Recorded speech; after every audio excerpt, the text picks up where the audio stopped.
ഇന്നിപ്പോൾ നമുക്ക് ഒരു കല്യാണ ഫംഗ്ഷൻ ഉണ്ട് കേട്ടോ. അപ്പോൾ ഇന്ന് തലേ ദിവസമാണ് എൻ്റെ ഫ്രണ്ടിൻ്റെ സിസ്റ്ററുടെ കല്യാണം കേട്ടോ.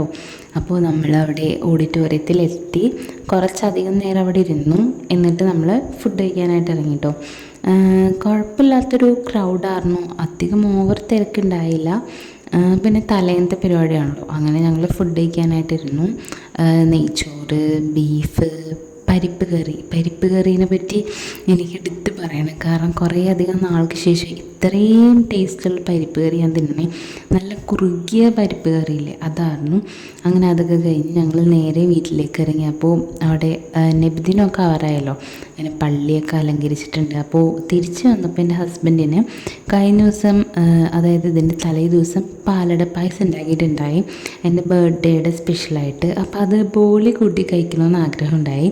അങ്ങനെ ബോളി വാങ്ങിയിട്ടുണ്ടായ ആൾ വന്നപ്പോൾ ബോളിയും പായസവും കൂട്ടി കുഴച്ച് കഴിച്ചു.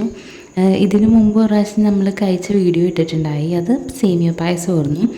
ഞാൻ കഴിച്ചത് ബോളിയും അതുപോലെ തന്നെ പായസവും പഴവും കൂടിയാണ്. നല്ല കോമ്പിനേഷനാണ് കേട്ടോ. ഭയങ്കര ഒരു ടേസ്റ്റാണ്. ഇതുപോലത്തെ കോമ്പോസ് ഇഷ്ടമുള്ളവർക്ക് എന്തായാലും ഇഷ്ടപ്പെടും കേട്ടോ. അപ്പോൾ ആൾക്കും എനിക്കും ഉമ്മയ്ക്കും വാപ്പിക്കും എല്ലാവർക്കും ഇഷ്ടമായി.